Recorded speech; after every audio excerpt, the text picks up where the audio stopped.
Ustaz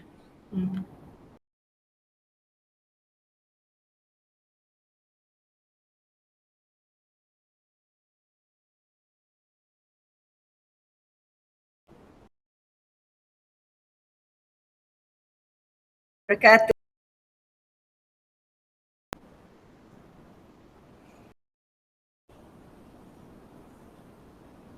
Bismillahirrahmanirrahim. Assalamualaikum warahmatullahi wabarakatuh dan salam sejahtera. Alhamdulillah Rabbil alamin wassalatu wassalamu ala asyrafil anbiya wal mursalin wa ala alihi wa sahbihi ajma'in. Syukur, alhamdulillah.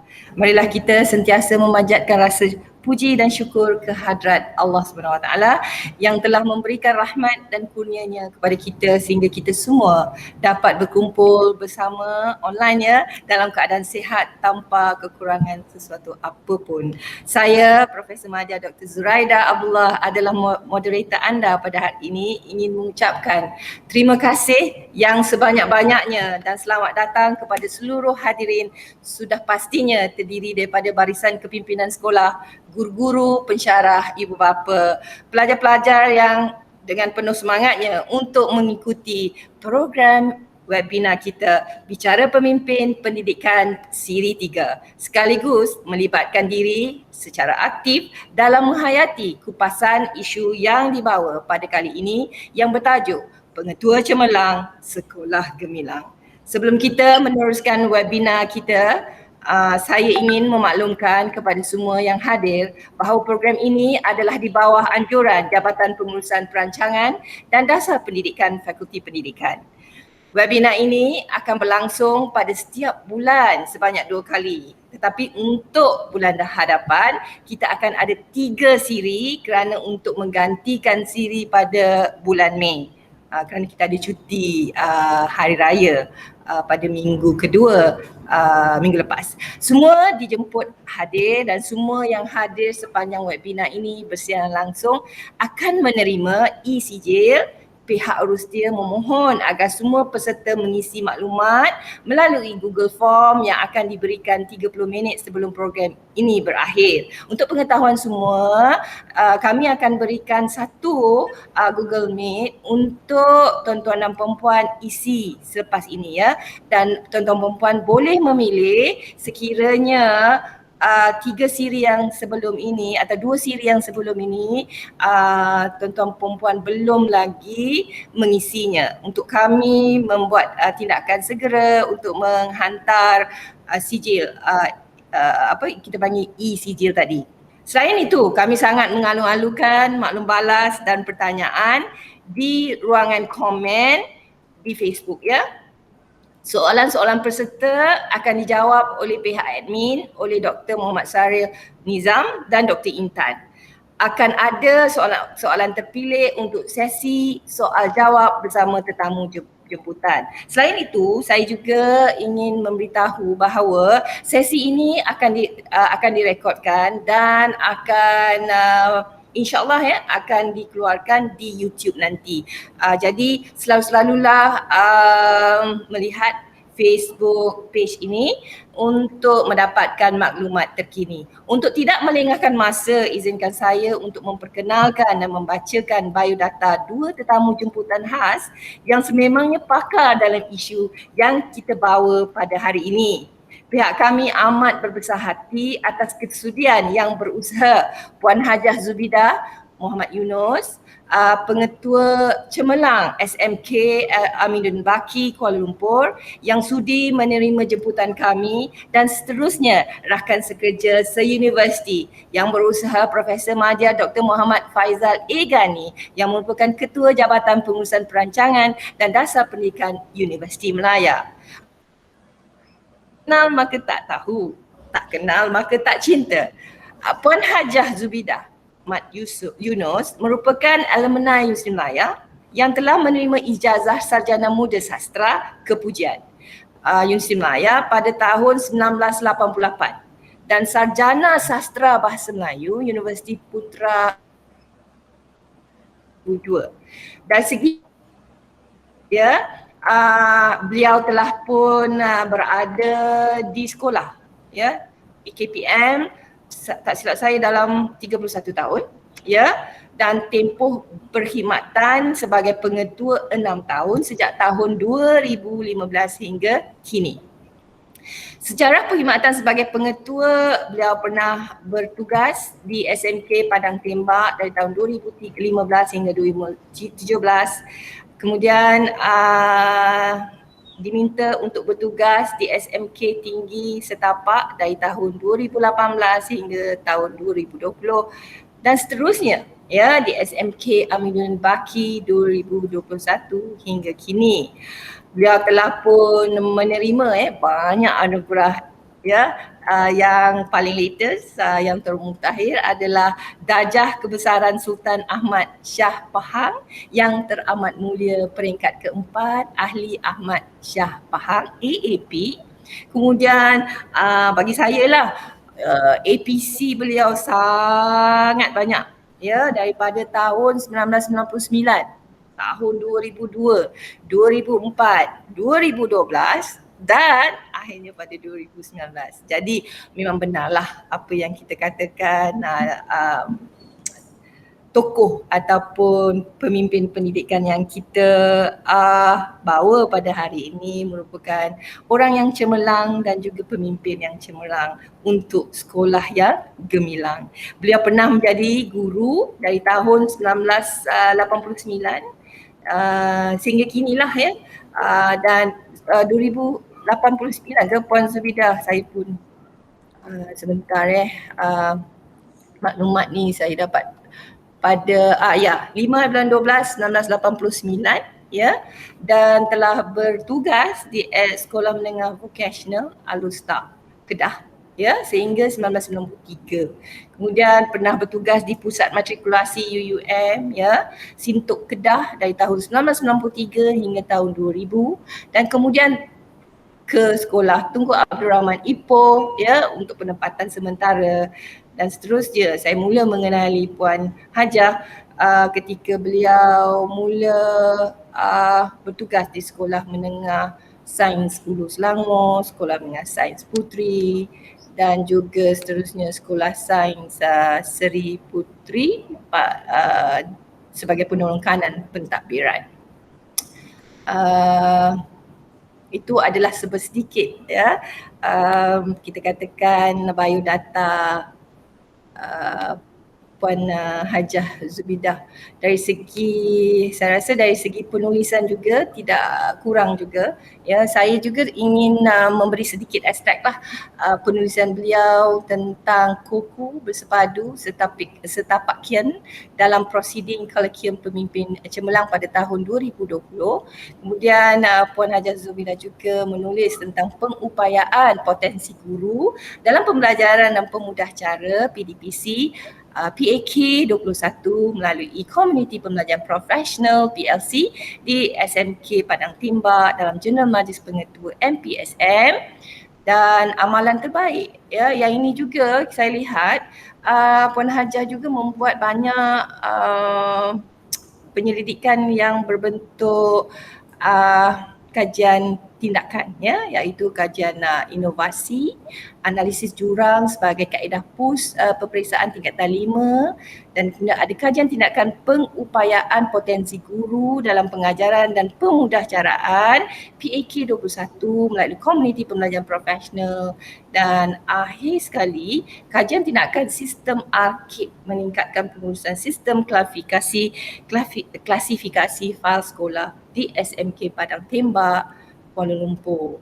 Jadi di sinilah kita nampak bahawa pengetua hari ini bukan sahaja, ya, memimpin, mengurus, merancang untuk memastikan perjalanan sekolah itu berjalan dengan lebih baik, ya. Kita nampak pengetua juga harus mengambil tindakan dari segi membuat kajian, ya, untuk melihat apakah cara dan kaedah yang terbaik untuk membantu guru-guru dan juga murid-murid belajar. Seterusnya, yang berusaha Profesor Madya Dr. Muhammad Faizal A. Ghani. Muhammad Faizal bin A. Ghani adalah seorang Profesor Madya di Jabatan Pengurusan Perancangan dan Dasar Pendidikan Fakulti Pendidikan Universiti Malaya Kuala Lumpur. Berkepakaran dalam bidang kepimpinan pendidikan yang memfokuskan pada pengurusan dan pentadbiran pendidikan serta keuangan sekolah. Kepakaran beliau telah memberi manfaat kepada masyarakat melalui perkongsian pengetahuan, kemahiran serta nilai yang disampaikan dalam wadah berikut, iaitu dari segi penerbitan bahan bacaan akademik. Beliau telah menerbitkan sejumlah 9 unit buku akademik dan lebih 100 buah artikel dalam jurnal di peringkat kebangsaan dan antarabangsa. Buku terbaru beliau pada tahun 2021 bertajuk Professional Learning Communities, Budaya, Naratif dan Identity. Seterusnya, beliau juga sentiasa dijemput sebagai pembentang dalam bingkil, seminar, persidangan di peringkat kebangsaan dan antarabangsa. Antara peranan dalam jemputan pembentangan tersebut adalah sebagai penyampai ucap tama, keynote speaker, dan penceramah undangan sebagai invited speaker.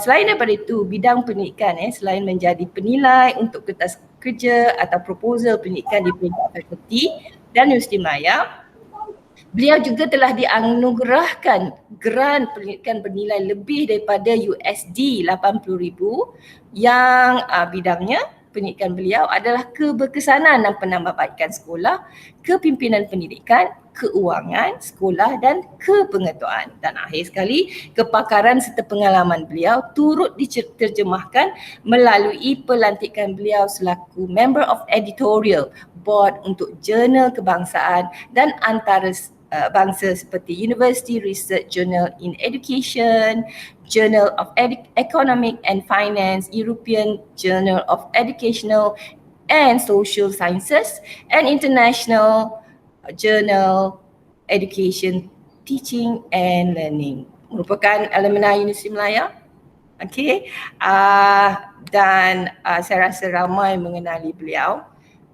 Jadi setelah mendengar biodata yang dibaca tadi, pasti para hadirin bersetuju dengan pemilihan tetamu kami hari ini. Sebenarnya bukan calang-calang orangnya. Kedua-duanya mempunyai pengalaman dan kepakaran dalam memperkatakan tentang pengetua dan kepengetuaan dari perspektif amalan maupun dari segi teori.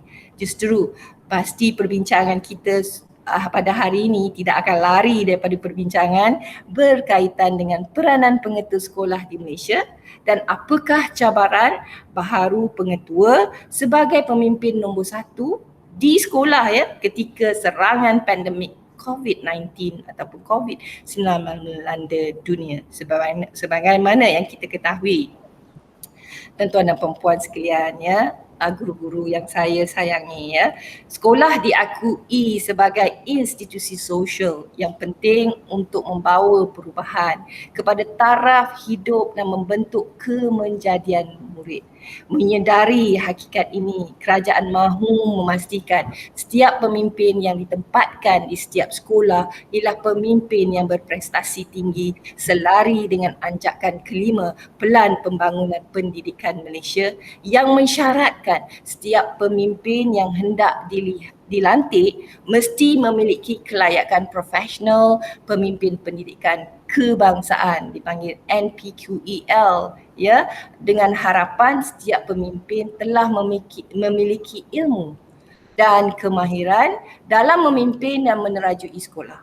Berdasarkan kajian-kajian lepas, kualiti peribadi pemimpin menjadi tanda aras yang penting dalam menentukan bagaimana hala tuju sekolah hendak dibawa. Kredibiliti dan reputasi mereka banyak berteraskan kepada 3 aspek yang utama, iaitu sikap, kemahiran, pengetahuan. Kombinasi ketiga-tiga aspek di atas akan melahirkan seorang pemimpin yang bertindak secara rasional, iaitu bertindak berdasarkan fakta dan data melalui pelbagai instrumen dan runding cara. Progresif, iaitu memantau perkembangan sekolah dalam seluruh aspek pengurusan dan memberi inspirasi kepada guru-guru, stakeholders, ibu bapa dalam meningkatkan kualiti perkhidmatan. dan pragmatik yang memandang jauh ke hadapan, iaitu berupaya menentukan hala tuju sekolah dan apa yang hendak dicapai atau disasarkan dengan jelas dan berfikir di luar kotak. Okey, panjang lebar ni. Saya nak tujukan soalan yang pertama kepada yang berusia Puan Pengetua. Bolehkah yang berusia Puan Pengetua berkongsi pengalaman Puan sebagai Pengetua Cemerlang bagi program PROPEX, iaitu program pelonjakan kepimpinan sekolah. Mungkin Puan dapat menerangkan apakah program prospek dan seterusnya, menjelaskan cabaran yang Puan hadapi ketika itu dalam mengusahakan pembinaan kompetensi guru-guru, seterusnya meningkatkan prestasi murid-murid di sekolah tersebut. Dipersilakan Puan. Okey, terima kasih kepada moderator kita pada petang ini, Profesor Madya Datuk Zuraidah binti Abdullah yang merupakan rakan lama saya. Alhamdulillah, terima kasih di atas jemputan ini untuk kita sama-sama berkongsi pengalaman saya sepanjang saya memegang jawatan sebagai pengetua. Juga tidak lupa kepada Profesor Madya Muhammad Faizal bin Ghani. Selamat berkenalan kepada Profesor, pertama kali kita berjumpa. Okey, Assalamualaikum warahmatullahi wabarakatuh. Dan juga Assalamualaikum dan selamat sejahtera kepada semua tuan-tuan dan puan-puan yang sama-sama dalam mengikuti live kita pada petang ini. Baik, berkaitan dengan soalan Dr. Zuraidah tadi tentang program PROPEC, ini merupakan inisiatif di bawah Pelan Pembangunan Pendidikan Malaysia PPPM 2003 hingga 2025 di bawah anjakan yang kelima, iaitu memastikan kepimpinan prestasi tinggi ditempatkan di setiap sekolah. Jadi program ini merupakan program rintis. Saya terlibat seramai 20 pengetua di beberapa buah sekolah yang dipilih yang dianggap sebagai berprestasi rendah. Kami diminta untuk berusaha membantu sekolah-sekolah ini keluar daripada taraf prestasi rendah. Bukan maksudnya nak cemerlangkan sekolah, keluar dahulu, sebab proses untuk mencemerlangkan sekolah tu bukanlah satu proses yang hari ni buat, hari ni kita nak tahu keputusan, tak ada. Dia perlu makan masa, step by step. InsyaAllah bila kita berjaya melaksanakan, hasilnya akan datang. Jadi antara objektif program PROPEC yang diperkenalkan ini ialah pertama, memastikan kepimpinan berprestasi tinggi ditempatkan di setiap sekolah, sekolah prestasi rendah. Cara penentuannya berdasarkan kepada sekolah band 6 dan band 7. Ini masa inisiatif NKRA dululah tahun yang diperkenalkan tahun 2015 di mana sekolah kita ni dikategorikan sebagai mengikut band-band dia, tapi sekarang dah tak ada dah. Kemudian yang kedua, membolehkan pengetua berprestasi cemerlang mengaplikasikan pendekatan yang lebih berkesan bagi melonjakkan prestasi sekolah PROPEC. Jadi maksudnya pengetua ni diberi otonomi. Otonomi berdasarkan kemahiran dan juga kebolehan serta pengalamannya untuk cuba memperbaiki dan melonjakkan prestasi sekolah PROPEC ni. Dan yang ketiga, mempertingkatkan kemenjadian murid di sekolah PROPEC. Jadi maksudnya saya dipilih oleh pihak Jabatan Pendidikan Wilayah Persekutuan. Maksudnya saya diberi kepercayaan, saya terima kepercayaan tu walaupun sebenarnya pada peringkat awal tu agak orang kata berat juga. Bayangkan kita ni sebenarnya masa saya ditempatkan di sekolah tinggi setapak tu, saya baru 2 tahun menjadi pengetua. 2 tahun di sekolah yang pertama SMK Padang Tembak, belum sempat saya nak merasa hasil di Padang Tembak, saya diarah pindah ke tinggi setapak untuk membantu sekolah ini. Tapi orang kata kita menerima, dan saya terima saya terima arahan yang diberi. Itu adalah tugas kita dan saya sedaya upaya untuk cuba membantu high school setapak. Jadi maksudnya program PROPEC ini dilaksanakan dalam tempoh 3 tahun. Saya diberi tempoh 3 tahun untuk cuba merubah sekolah ini. Jadi maksudnya saya masuk pada Oktober 2017. Jadi ada tempoh 3 bulan saya diberi masa untuk memerhati mermahati keadaan sekolah ni, ya, apa dia masalah, ya, apa kekangan, apa kelebihan dan juga apa kekuatan sekolah ini.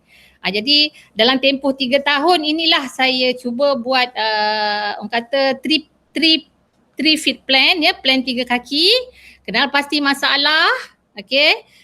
Kemudian di sinilah saya buat analisis jurang, kemudian buat analisis SWOT, tentukan apa masalah yang ada di sekolah ini, kemudian buat plan tindakan, merancang program bersesuaian untuk mengenal pasti masalah dan plan operasi melaksana, mengawal selia dan memantapkan program. Jadi tempoh 3 bulan ni saya gunakan, ya, daripada bulan Oktober, November dan Disember. Tiga bulan ni saya kaji sekolah ni macam mana, okey. Kemudian bila buka sekolah masa tu tahun 2018, masa sesi pertama mesyuarat guru saya mulakan, saya punya hala tuju, okey, saya sebarkan hala tuju saya kepada guru-guru sama sekali, ya. Berdasarkan pemerhatian yang saya buat, dan saya cara atau proses saya untuk menangani perubahan di tinggi setapak ini adalah berdasarkan atau mengikut model kota. Jadi kena ikutlah model ni, ya, sebab daripada situ kita tahu apa yang perlu kita buat selanjutnya. Okey, kalau ikut dalam model kota ni, ya, yang pertama sekali ialah mewujudkan kesegeraan. Kemudian yang kedua, membentuk pakatan yang kuat. Yang ketiga, mencipta visi perubahan. Kemudian sampaikan visi melalui komunikasi. Kemudian menghapuskan halangan ataupun empowerment. Kemudian wujudkan quick win.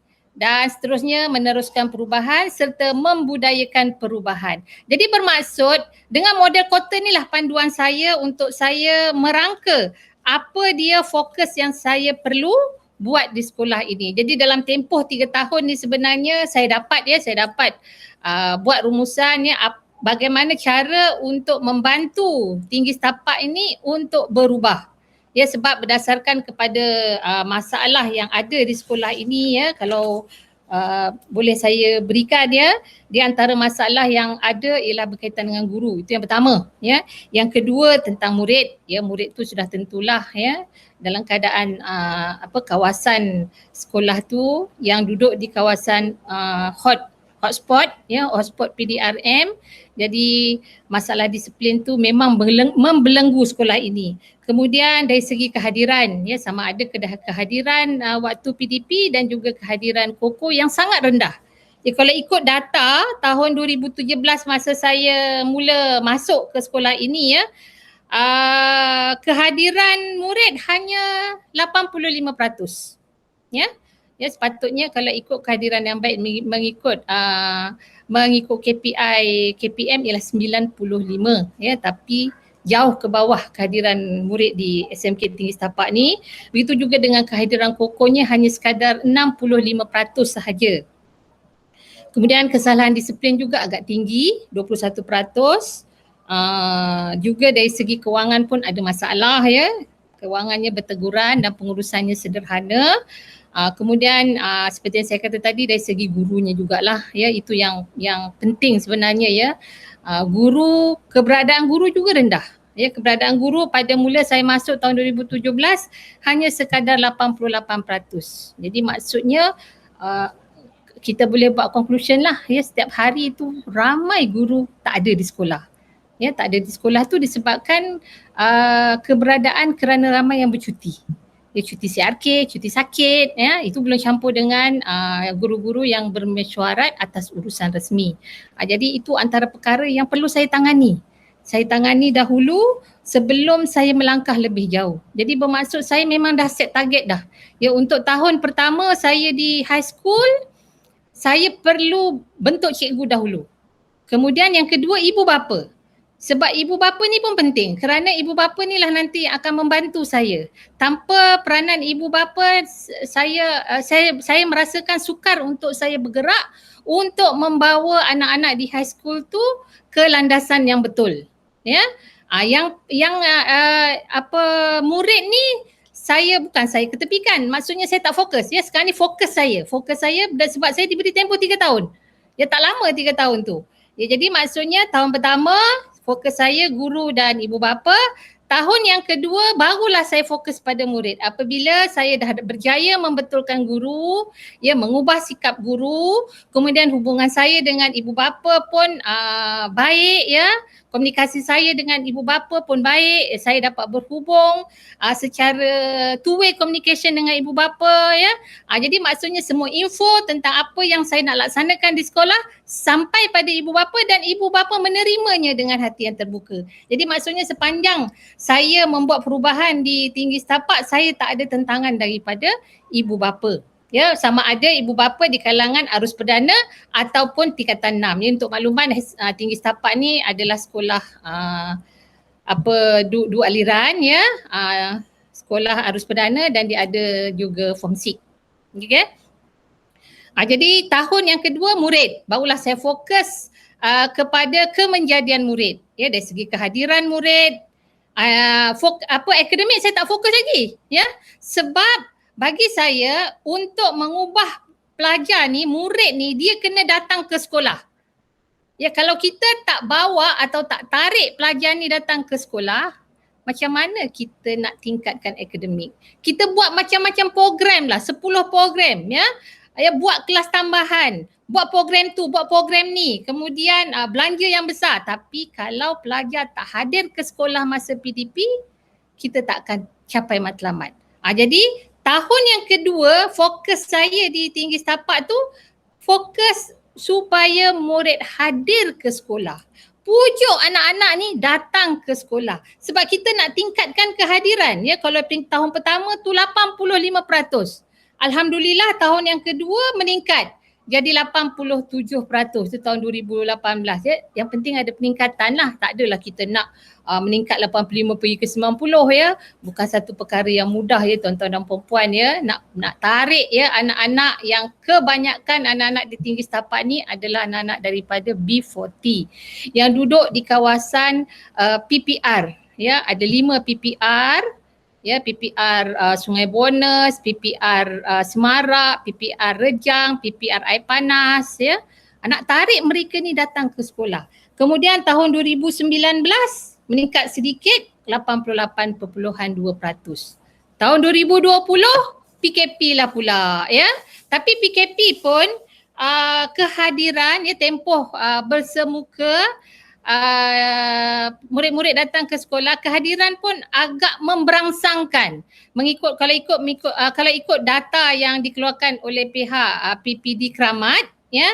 Jurang yang kecil di antara kehadiran murid sebelum PKP dan selepas PKP. Jurangnya hanya sekadar negatif 4.37.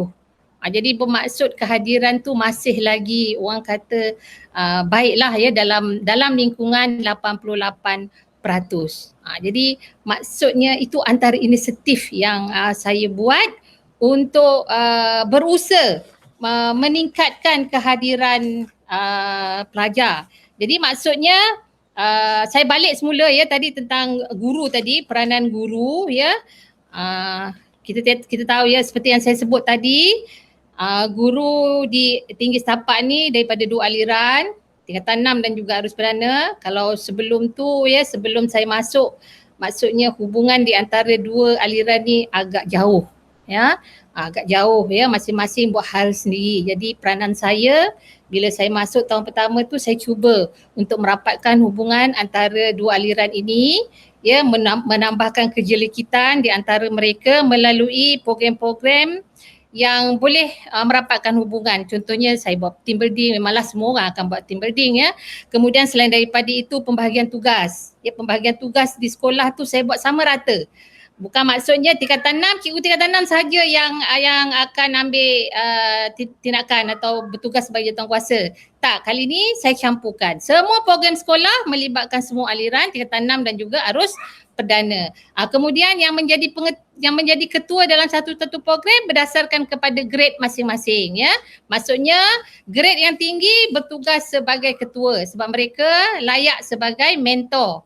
Jadi yang grade di bawah ni 44, 41 tu sebagai anak buah sahaja. Jadi itu peranan yang saya letaklah kepada guru-guru. Kemudian perancangan, ya, perancangan dalam setiap program mestilah dibuat, ya, sekurang-kurangnya 2 bulan sebelum program tu terlaksana, dan mesti ada kertas kerja. Yang ini pun kita buat pembahagian. Siapa yang ditugaskan sebagai penyelia atau penyelaras, dialah bertugas sebagai koordinator untuk program dan menyediakan kertas kerja. Kemudian dari segi keberadaan tadi, keberadaan guru setiap hari disebabkan oleh cuti tadi hanya 88% saja. Jadi saya terpaksa bersikap tegaslah. Yang di sini perlunya, ya, sebagai pemimpin ataupun pengetua di sekolah, ketegasan kena ada, ya. Ya, bukan garang, tegas, ya. Maksud tegas tu maksudnya kita ikutlah SOP. Kalau kata cikgu nak ambil cuti kena tunjuklah bukti bahawa dia betul-betul sakit. Dia bukan simply ambil cuti. Okey puan, saya nak MC hari ni. Tak ada. Style saya dia kena mohon MC dengan saya. Saya luluskan. Bukannya maksudnya kita ni zalim sangat, ya, cikgu sakit kita tak bagi, kita minta dia kerja, tak, ya. Kita cuma kata nak kontrol cikgu-cikgu kita ni supaya lebih bertanggungjawab. Jadi kita tak nak ada kita tak mahu guru kita ni ambil kesempatan, ya. Jadi itu satu cara lah saya nak kontrol keberadaan guru. Begitu juga dengan CRK. Ya, 10 hari yang diberi kepada guru-guru tu mestilah mengikut surat perkeliling yang telah ditetapkan. Kalau tak ada selain daripada itu, memang saya tak benarkan. Jadi sikap ketegasan itulah yang boleh meningkatkan keberadaan guru. Tahun 2018 daripada 88 meningkat kepada 91%, 91.9%, dan 2019 92%. Jadi sebab keberadaan guru sangat penting. Ya, tuan-tuan dan puan-puan, bayangkan kalau ramai guru tak ada kat sekolah, apa jadi dengan pelajar kita dalam kelas, ya?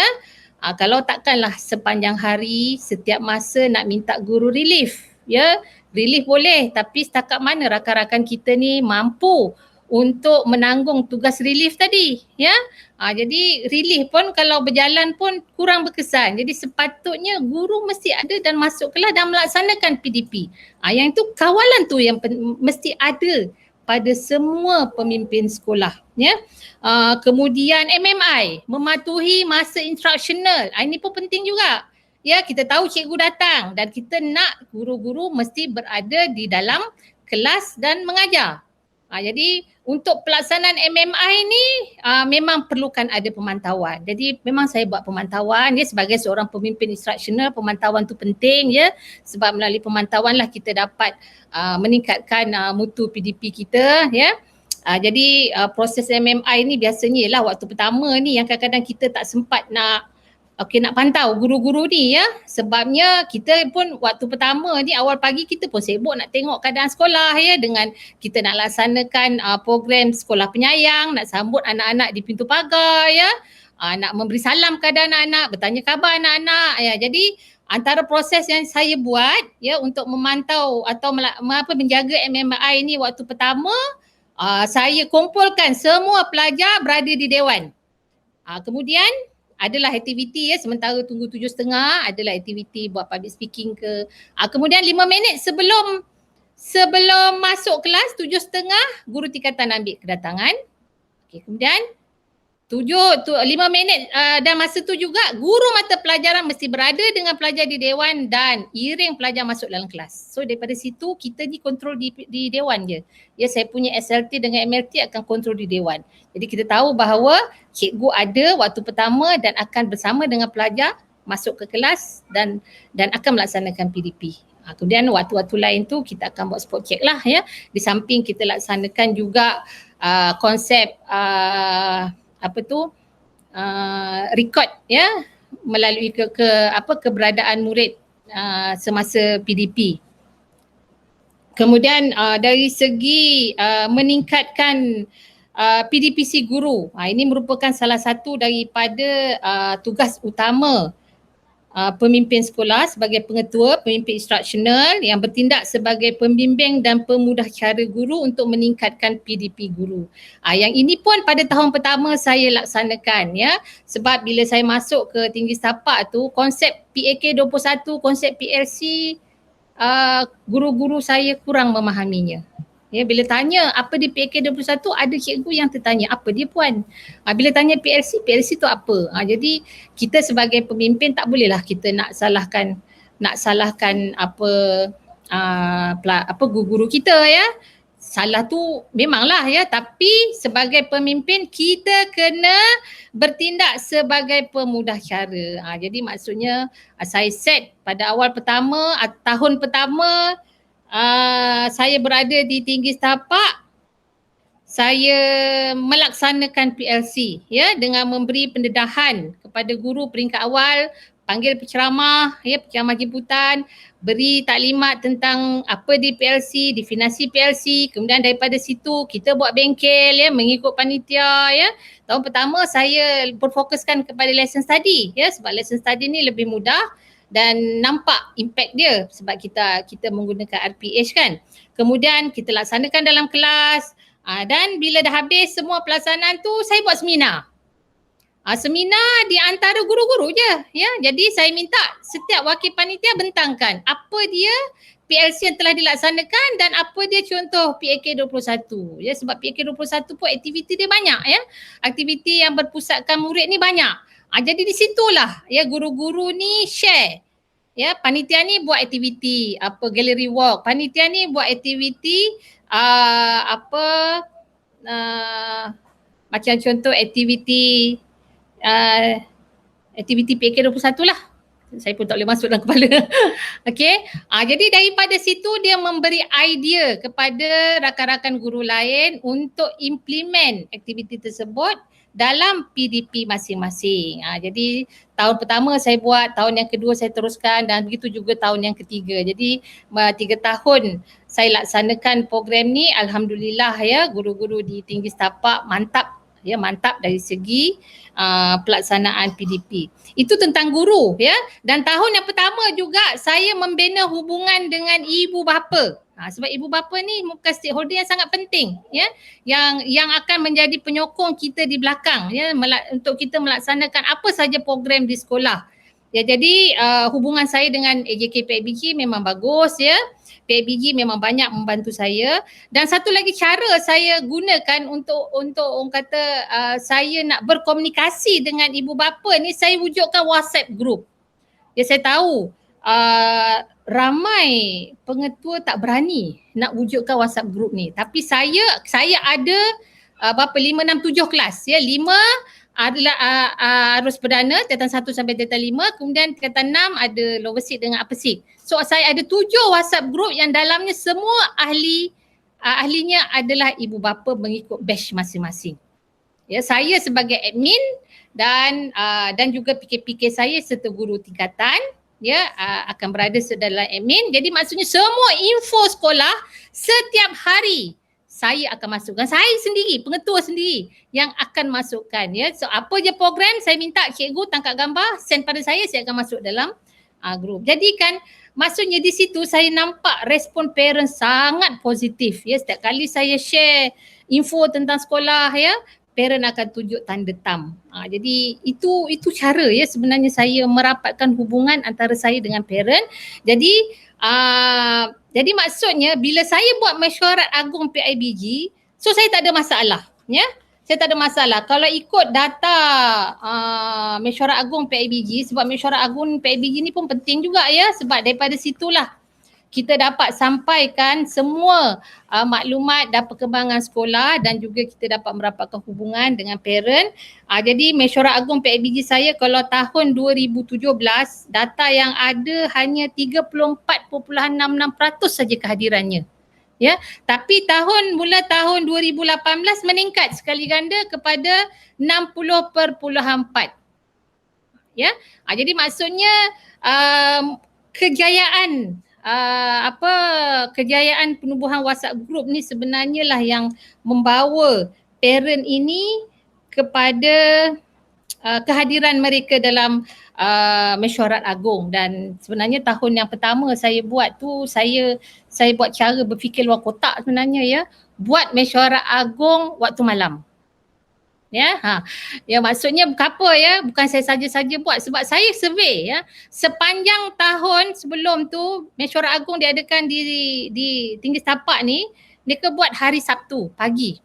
Okay, bila saya tanya, sebab data dia macam itulah, antara 30-20% je kehadiran. Jadi saya tanya, saya buat survey, buat hari Ahad pun parent tak datang sebab kebanyakan parent di Tinggi Setapak ni hari Sabtu Ahad dia bekerja. Ya, golongan B14 ni Sabtu Ahad dia bekerja. Jadi tak tahulah, saya timbul idea, okey apa kata kalau kita buat mesyuarat agung waktu malam. Okey. Jadi alhamdulillah saya realisasikan juga walaupun ada tentangan sebenarnya ya, tapi menjadi bila kehadiran tu sekali ganda. Ya. Jadi maksudnya saya berjayalah ya, tahun yang pertama tu saya membina guru dan juga hubungan dengan ibu bapa, dan juga saya menghidupkan KSIB sekolah dan juga asrama. Jadi ibu bapa terlibat sama dalam program yang dilancarkan di sekolah. So itu dialah ya, sedikitlah tentang perjalanan saya di Tinggi Setapak ya, untuk cuba merubah Tinggi Setapak itu menjadi sekolah yang bukan hebat lah, sekolah yang keluar daripada zon prestasi rendah. Wow. Pengalaman yang sangat-sangat berharga bagi saya, Puan Hajah. Bukan senang kan untuk kita nak bangunkan. Kita bangunkan manusia dan kita benarlah kita katakan sekolah itu sebagai sekolah itu bukannya kita katakan batu ataupun kerangkanya tidak bernyawa, tapi sebenarnya dia penuh dengan manusiawi. Kalau kita dengar tadi banyak ya inisiatif dan juga usaha-usaha Puan Hajah dalam membangunkan manusia yang kita kata pelajar, iaitu murid ya, dan guru-guru. Jadi sebagaimana yang dikupaskan oleh Puan Pengetua tadi ya, jelas menunjukkan bahawa pengetua merupakan tunjang kepada keberkesanan sebuah sekolah. Pengetua bertanggungjawab dalam memastikan sekolah berjalan dengan baik dan berkesan. Sekolah yang berkesan sememangnya sebagai sememangnya terletak kepada kepimpinannya. Yang saya sentuh tadi ataupun saya nampak ya, apa yang Puan Hajah lakukan bermula dengan memulakan untuk melihat murid-murid hadir ke sekolah dan memastikan keberadaan guru-guru ke sekolah. Memang saya dulu pernah mengalami berada di sekolah. Bukan mudah kan untuk memastikan semua guru 100% berada di sekolah.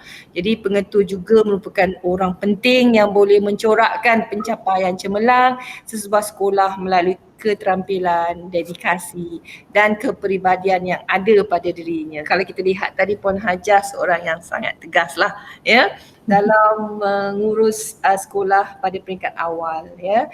Banyak kajian ya telah dilakukan untuk melihat faktor yang kita katakan kejayaan sesebuah sekolah, dan ramai dalam kalangan mereka berpendapat peranan pengetua dan ditambah dengan memiliki ilmu kepengetuaan ya adalah faktor yang signifikan.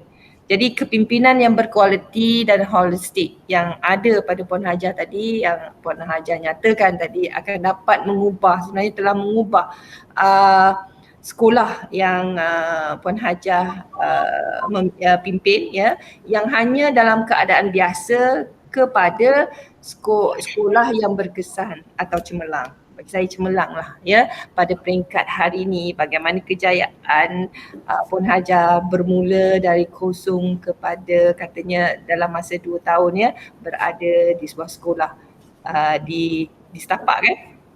Padang Tembak. Di Padang Tembak. Dalam usaha untuk melahirkan sekolah cemerlang, sudah pasti ada beberapa kriteria yang perlu dimiliki oleh seseorang pengetua pada hari ini.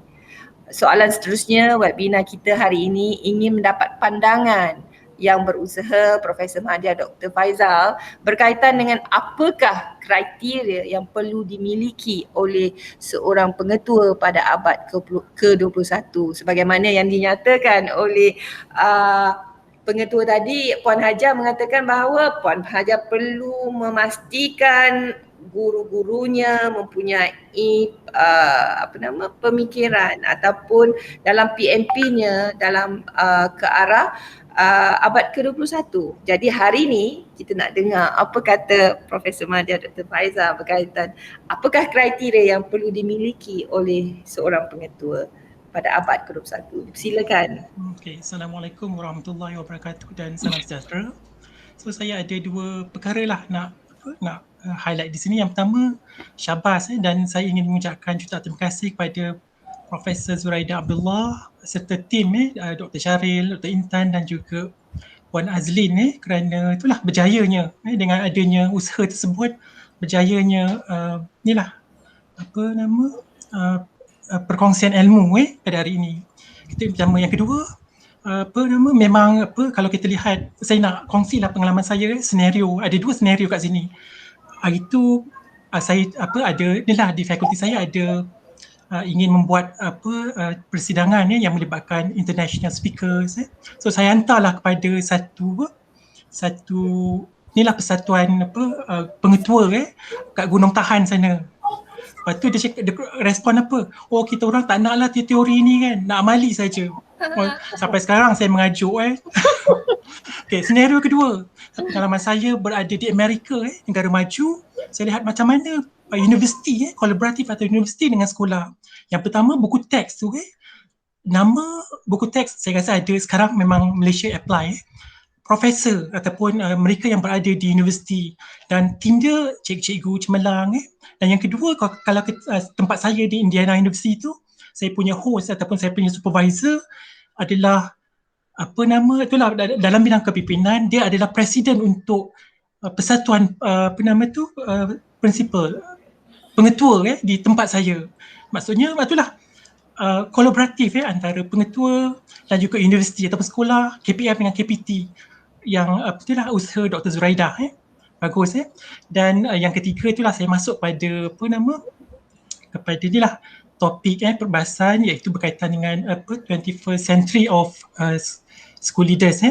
Okay, di mana kami kalau cakap universiti mesti research. Saya terlupa nak beritahu tadi kenapa sekolah di negara maju dia suka sangat berkawan dengan orang universiti, sebab research tu. Di mana macam Puan Zubidah kata tadi kan, pembuat decision making, pembuatan keputusan di Amerika ataupun negara maju, pembuatan keputusan tu based on data. That's why dia suka sangat kawan dengan orang-orang universiti.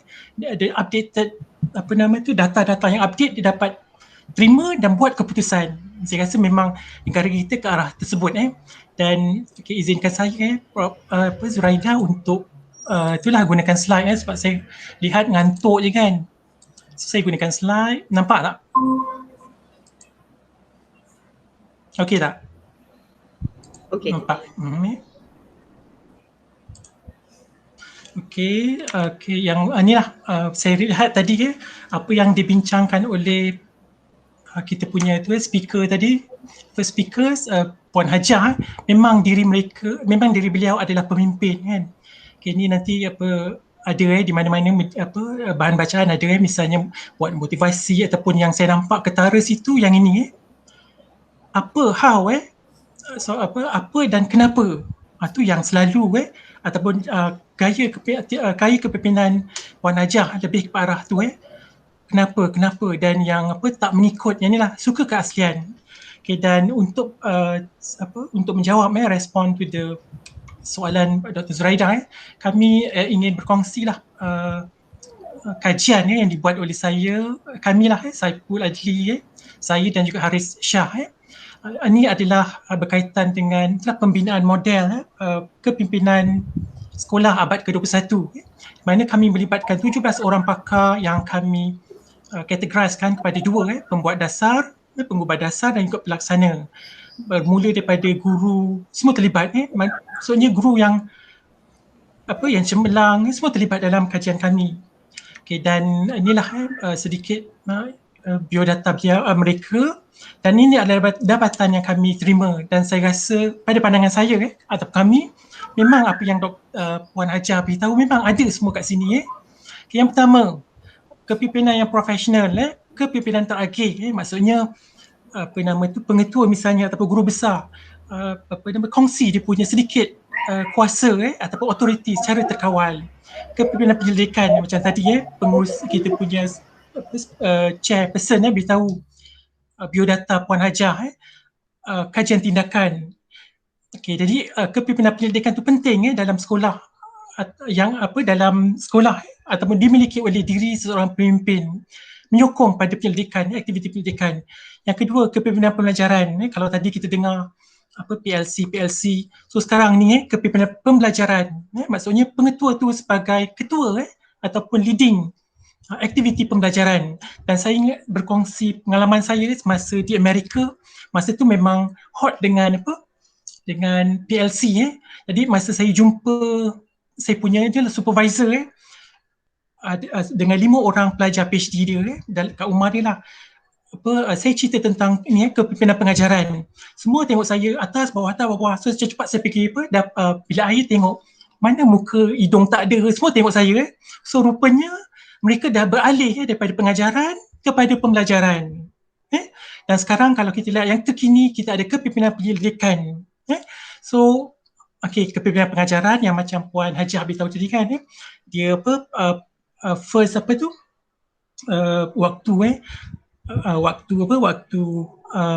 pengajaran atau waktu sesi persekolahan tu walk management by walk dan pengalaman saya masa di Penang Free dulu pengetua dan dia punya fikir bawa yang besar jadual master tu. Tengok ada cikgu tak ada kemudian karisma dan hamba ni lebih kurang sama. Karisma ni lebih kepada kelebihan yang ada, hamba tu lebih kepada membuat sesuatu tu bukan kerana sesuatu, bukan kerana kebendaan. Misalnya nak lihat apa generasi kita dengan adanya didikan sekarang.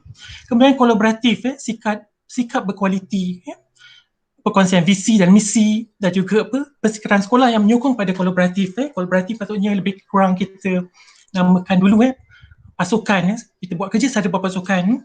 Sikap berkualiti ni maksud dia kita misalnya trust dan kolaboratif yang penting adalah trust. Kita saling mempercayai kompetensi ataupun bakat kita punya orang bawahan ataupun dalam leadership kita, pengikut kita. Dan saya nak cerita macam mana trust yang ada di negara maju. Misalnya saya ada buat pinjaman buku. So buku saya tu saya terlupa mana letak. Saya pada satu hari tu memang saya tahu, saya pergi ke kaunter universiti. Kemudian datang email, dia tanya saya, buku dah hantar belum? Sebab saya pinjam 3 bulan. Cakap saya dah hantar. Lepas tu dia tulis situ, kalau dah hantar, so saya delete. Maksudnya awak dah hantar. Dia pun delete nama saya di Amerika, library Amerika. Kemudian masa saya nak balik tu, saya kemar-kemar pun bawa katil buku tersebut. Saya nak katakan sini, salah satu sikap berkualiti, trust, dia saling mempercayai kita. Kemudian saya sembunyi tengok kiri kanan, tak ada orang, saya letak je buku tu. So sikap saya tak ada letak elok. Kemudian perkongsian visi misi ni common sense. Misalnya saya dulu cikgu di Marudi, SMK Marudi. Macam mana pengetua saya dulu Nicholas Yee, dia berkongsi visi dan misi. Misalnya saya guru perdagangan. Dia cakap untuk SPM nak misalnya lah 7 orang A1. Boleh tak cikgu? So dalam panitia ataupun dalam tim saya untuk perdagangan dan PC account, dia tanya seorang-seorang, boleh tak?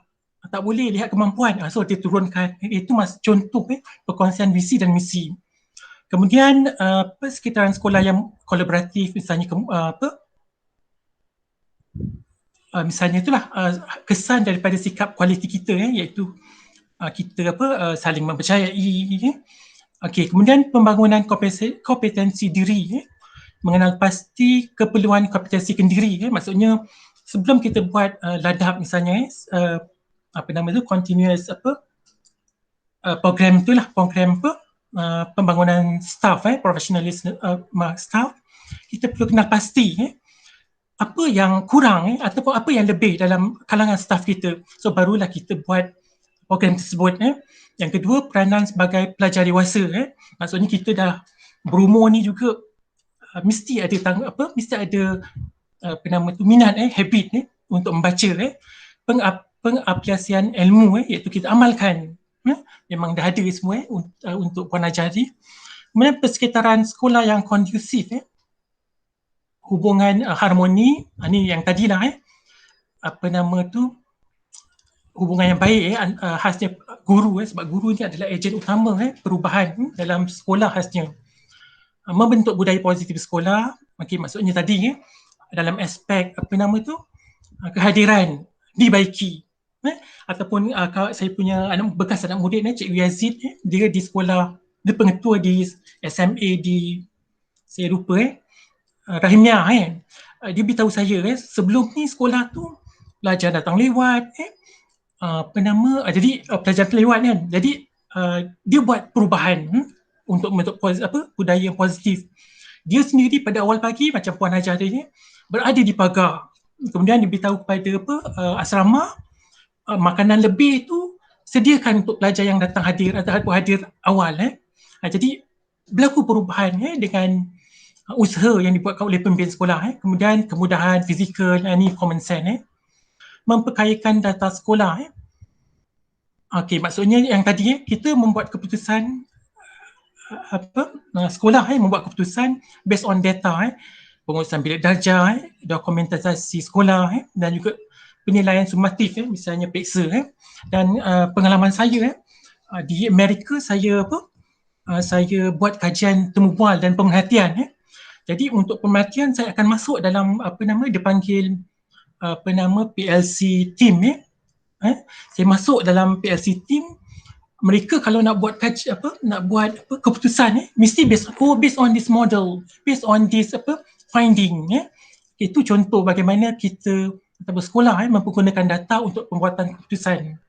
Dan mewujudkan pemufakatan macam yang Puan Hajah beritahu tadi, jalinan ibu bapa dan jaringan dengan IPT, tak semestinya universiti, juga dengan industri. Dan akhir sekali dalam kajian kami menemui seseorang pemimpin sekolah perlu menerima kepelbagaian, misalnya budaya misalnya adat, bahasa, kemudian perundangan, misalnya pekeliling yang baru tiba, ataupun inilah kita ada PKP, PKPD. Jadi sebagai seorang pemimpin mesti terima ada rasionalnya mengapa kerajaan memperkenalkan peraturan ataupun perundangan tersebut. Kemudian penerimaan pelbagaian bidang, misalnya dalam aspek jantina bidang yang sesuai, and then generasi kita ada X, Y, Z. Seorang pemimpin ataupun focusing kita kepada pengetua dan juga guru besar mesti terima kepelbagaian tersebut. Ini adalah kajian yang terkini yang kami buat khusus untuk melihat bagaimana kepimpinan sekolah untuk abad ke-21. Saya rasa itu saja Dr. Zul. Terima kasih Prof. Faizal memperkatakan tentang kompetensi ataupun kemungkinan kita kata apa yang seharusnya ada pada pemimpin masa kini ataupun kita kata pengetua pada abad ke-21. Tapi apa yang juga dinyatakan oleh Prof. Faizal tadi jelas menunjukkan penambahbaikan sekolah adalah satu usaha dan satu perubahan untuk memajukan sekolah. Dengan kata lain, kita katakan bahawa Puan Hajah telah melaksanakan usaha-usaha ke arah menambah baik dan memastikan sekolah itu relevan, signifikan dan usaha ini datangnya sama ada dari dalam sekolah atau dari pihak luar. Pengalaman yang dinyatakan oleh Prof tadi bukan mudah untuk kita dapat sekiranya kita tidak pergi, kita tidak melihat, kita tak memerhatikannya. Bagi saya apabila kita mendengar apa yang dibentangkan ataupun dibincangkan oleh Prof tadi sedikit sebanyak memberi idea kepada kita bagaimana memfokuskan penambahbaikan sekolah yang mengaitkan murid-muridnya, khususnya peningkatan pembelajaran mereka di dalam bilik darjah. Sememangnya perjuangan kita hari ini, terutamanya saya dari peringkat awal lagi mengharapkan agar ini perjuangan saya dan juga perjuangan kita semua Prof. Faizal juga setuju bahawa kita harus memberi perhatian kepada pembelajaran murid. Dan apabila kita memahami tentang pembelajaran murid, pasti cara pendekatan kita adalah berbeza-beza. Kita sedia maklum ya, penambahbaikan sekolah memerlukan satu perancangan yang sistematik. Dan perancangan ini dilaksanakan, diuruskan secara berterusan. Jadi walaupun kita membicarakan tentang pengetua, ya, pengetua yang cemerlang, pengetua cemerlang, sudah pasti ia merujuk kepada sekolah berkesan. Dan keberkesanan sekolah merupakan konsep yang diukur dari segi ciri-cirinya. Saya pasti juga ini dipersetujui oleh Puan Hajah. Bagi penambahbaikan sekolah pula, ianya sesuatu proses yang berterusan. Tanpa titik notah kerana sekolah yang lemah memang memerlukan penambahbaikan, manakala sekolah yang sederhana masih memerlukan peningkatan dan perubahan. Sekolah yang cemerlang dan gemilang masih bergerak ke arah kesempurnaan. Ya Puan Hajah? Ya, betul. Itu tiada suatu piawai ya yang menjadi titik berhenti atau hentian bagi penambahbaikan. Ini area Prof Faizal ni ya. Jadi soalan saya seterusnya Puan Pengetua, Puan Hajah, bagaimanakah Puan Pengetua memimpin guru-guru dan warga sekolah dalam melaksanakan penambahbaikan sekolah dengan menggunakan 4 elemen penting, iaitu sumber, emosi, motivasi dan kuasa dalam memastikan kemenjadian murid itu. Sudah pasti bila kata kemenjadian murid itu berkaitan dengan JERIS, berkaitan dengan pembelajaran murid, ya, berlaku di sekolah Puan. Silakan. Okey, terima kasih Doktor. Okey, bila bercerita pasal penambahbaikan ni, saya rasa lebih baik saya fokuskan dengan sekolah yang saya berada sekarang ya. Sekolah SMK Ahmaduddin Baki Kuala Lumpur, mana saya telah diarahkan berpindah pula lah ya setelah cukup 3 tahun katanya ya. Jadi saya diarah pindah pergi ke sekolah, kalau di High School Setapak tu sekolah yang prestasi rendah, tapi di SMK Ahmaduddin Baki ni sekolah yang berprestasi tinggi. Orang kata sekolah nombor 1 Kuala Lumpur lah ya. Jadi sudah tentu dari segi hala tuju dan skop fokus saya juga berbeza. Ya, kalau di tinggi setapak saya lebih banyak membuat perubahan untuk berubah sekolah menjadi lebih baik. Okey, moto yang saya perkenalkan ya, slogan yang saya perkenalkan di tinggi setapak, sederap meluru memburu gagal sifar, sesuai dengan situasi yang ada di sekolah ya, sebab saya nak satukan guru, ibu bapa, pelajar untuk menjadilah sederap meluru memburu gagal sifar bersama-sama untuk kejayaan. Okay, tetapi bila saya pergi ke Ahmaduddin Baki ni, fokus saya untuk buat penambahbaikan supaya sekolah SAB ni menjadi sekolah yang berkesan, menjadi sekolah yang lebih gemilang. Jadi kalau seperti apa yang Doktor sebut tadi ya, penambahbaikan untuk memastikan kemenjadian murid ni menggunakan 4 elemen, sumber, emosi, motivasi dan kuasa. Saya akan terangkan secara bersamalah nanti ya, secara serentak. Kalau nak fikir satu-satu nanti panjang masa kita. Okey, yang pertama saya fokuskan kepada ciri sekolah berkesan ni, saya fokus pada empat perkara ya. Kepimpinan pengetua, perkongsian hala tuju, PDP yang berkesan dan juga pemantauan. Okey, jadi kepimpinan pengetua ni sudah tentulah saya akan melaksanakan amalan kepimpinan instruksional. Kemudian perkongsian hala tuju ni ya, saya buat hala tuju di SAB ni agak berbeza lah berbanding dengan sekolah, bukan agak berbeza, memang beza pun ya dengan High School Setapak ya. Saya perkenalkan hala tuju saya melalui slogan di sekolah ni, slogan baru yang saya perkenalkan, reach higher, see further, shine brighter. Okay, saya huraikan, saya kupas ya apa maksud saya punya slogan ni. Reach higher membawa maksud mencapai yang tinggi ya. Maksudnya pencapaian dalam bidang kurikulum, kokoh dan susah siap murid. See further, melihat lebih jauh ya. Saya hendak saya nak semua warga SAB ni melihat ke depan ya, melihat masa depan ya, lebih jauh masa depan, melengkapi diri murid untuk mendepani dunia buka, serta menyediakan murid untuk berada di era IR 4.0, dan Shine Brighter sudah tentulah bersinar lebih cerah ke arah kemenjadian murid ya, berdasarkan kepada kemenjadian akademik, sahsiah dan juga KOKO. Jadi hala 7 ni dengan slogan ni saya share bersama dengan guru-guru, sentiasa saya sebut ya, walaupun dalam tempoh baru berapa bulan ya, 5 bulan lah ya, sebab 5-6 bulan ya, 6 bulan saya masuk awal Disember. Saya sentiasa sebut slogan dan hala 7 saya ni setiap kali berjumpa dengan guru, sama ada secara online ataupun bersemuka, begitu juga dengan murid, kemudian begitu juga dengan ibu bapa ya, sama seperti apa yang saya buat di high school ya. Di SAB ni pun saya wujudkan grup parent juga ya. Jadi komunikasi saya sentiasa ada dengan parent, info tentang sekolah saya masukkan dengan parent, dan alhamdulillah lah ya, parent di SAB ni lebih educated ya, lebih educated dan lebih prihatin dengan anak-anak dia. Jadi maksudnya saya memang mendapat sokongan padulah daripada parent di SAB ni ya.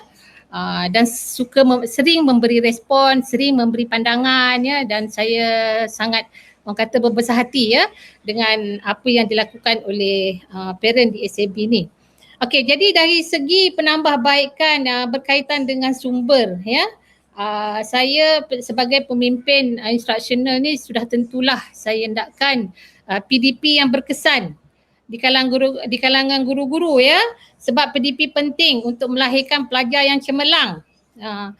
Jadi program PLC pun saya implement juga di SAB ni, walaupun dalam tempoh 5 bulan saya dah berjaya ya, walaupun baru fasa yang pertama, tetapi fokus saya untuk PLC ni lebih kepada tadi menyediakan murid ke arah era IR 4.0. Jadi PLC saya lebih kepada pelaksanaan PBL dalam PDP. Ya, macam mana cikgu nak melaksanakan PBL ya, kajian projek semasa PDP. Yang ni sebenarnya pun benda baru jugalah pada guru-guru di SAB ya. Bagaimana nak implement PBL ni, sebab PBL ni merupakan satu yang menarik ya, untuk terutamanya untuk pelajar-pelajar SAB yang tahap tahap pencapaian mereka cemerlang ya. Kemudian dan dalam situasi pandemik COVID ni pun ya, walaupun kita berdepan dengan perubahan dalam pendidikan di mana kita semua terpaksa duduk di rumah ya, program kita hari ini pun di rumah, begitu jugalah dengan guru-guru kita dan juga pelajar-pelajar kita melaksanakan PDPR di rumah.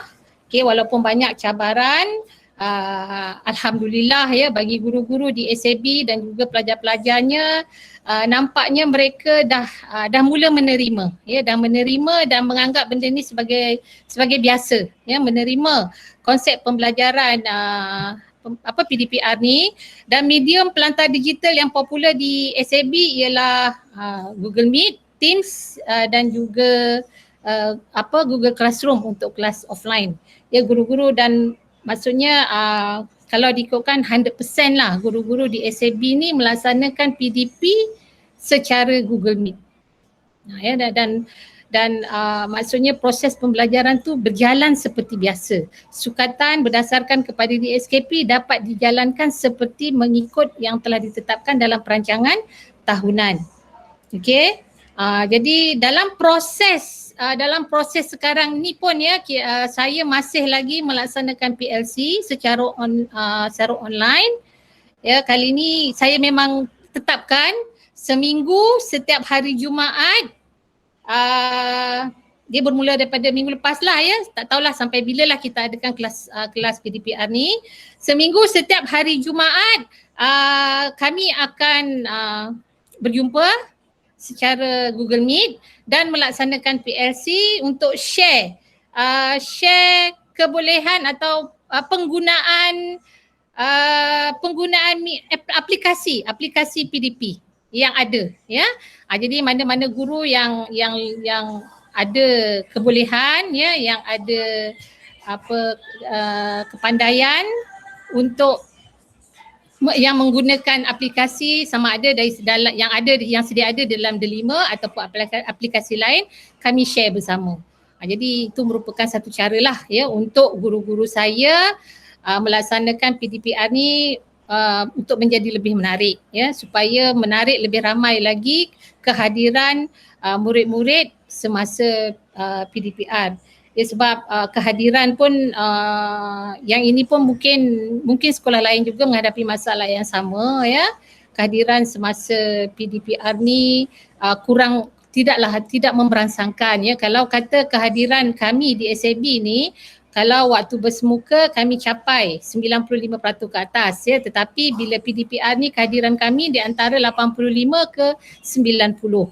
Ya, jadi macam-macam masalah, ya, tetapi kalau dari segi kemudahan data gadget tu bagi murid di SAB tak adalah nampak ketara sangat, ya.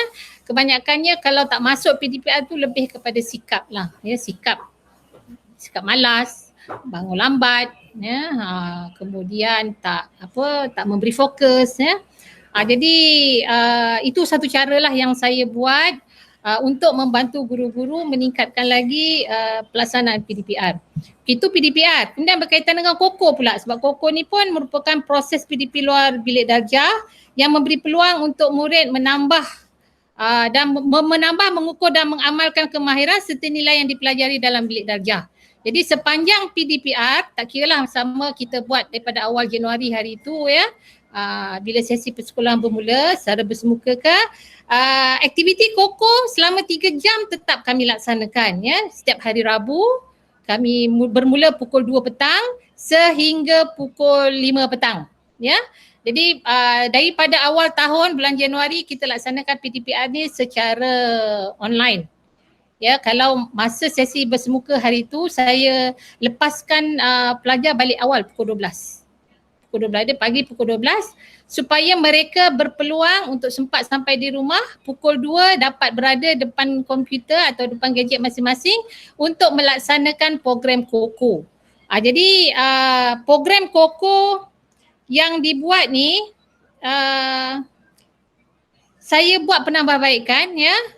Saya buat penambahbaikan.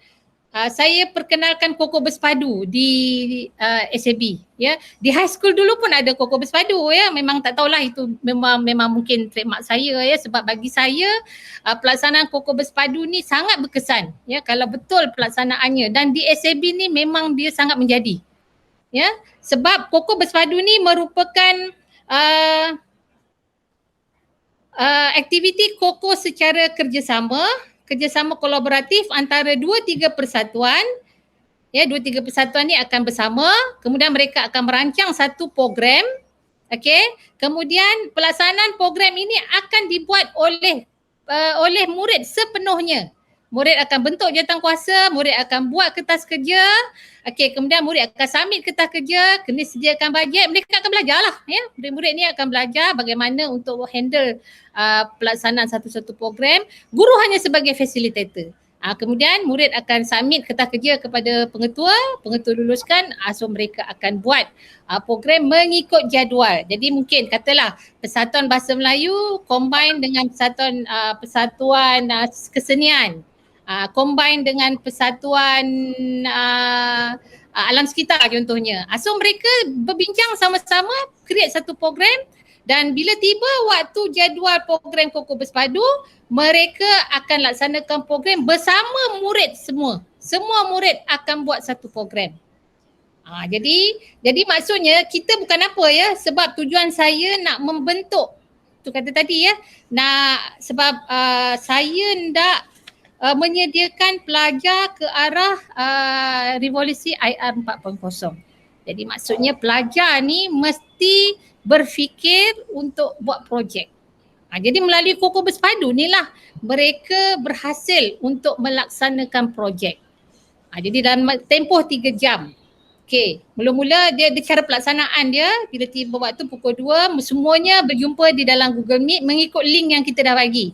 Link ni ikut persatuan lah, dan setiap ahli setiap jawatankuasa setiap wakil yang menjadi penaja akan berada di dalam link setiap persatuan dan akan memberi arahan. Okey, kemudian dah bagi arahan, semuanya off kan Google Meet. So dibagi tempoh katalah 2 jam untuk buat projek. Contohlah yang saya baru yang contoh yang paling mudah lah ya. Persatuan PNB ya membuat tabung. Jadi pelajar-pelajar ni di rumah dia buatlah tabung mengikut sumber yang ada, bahan buangan yang ada. So dibagi tempoh 2 jam. Jadi bila dah habis tempoh semuanya berkumpul balik di dalam Google Meet masing-masing dan tunjukkan. Situ perbincangan berlaku. Kemudian guru sebagai fasilitator dan juga sebagai pemantau akan memberi pandangan. Kemudian habislah aktiviti tersebut. Begitulah setiap minggu. Ya. Jadi kesan daripada aktiviti Koko Bersepadu ni ya, saya nampak saya tengok ya pelajar-pelajar saya ada berketerampilan apabila mereka menyertai pertandingan Koko ya, sama ada di peringkat negeri, kebangsaan dan juga antarabangsa. Ya, kalau ikut untuk tahun ni saja, saya ambil contoh tahun ni saja daripada Januari sehingga Mei, kami dah menyertai 15 pertandingan di peringkat antarabangsa. Ya, tak kiralah sama ada dalam sukan, inovasi robotik ya, inovasi sains dan juga robotik, kami dah sertai 15 pertandingan peringkat antarabangsa. Dan daripada 15 tadi 12 kami berjaya ya.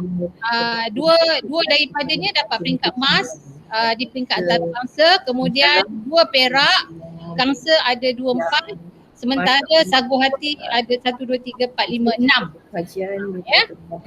Jadi maksudnya itu kesan daripada kita cuba untuk menyiapkan anak-anak SAB ini ke arah budaya PBL ya, membuat projek. Okey, itu dari segi PDP. Kemudian dari segi pemantauan tu memanglah kita ada ya, memang saya implementkan semasa PDPR ni berlangsung, dan proses atau cara saya memantau ni saya empowermentkan kepada saya punya SLT, PK dan juga MLT saya, guru-guru kanan.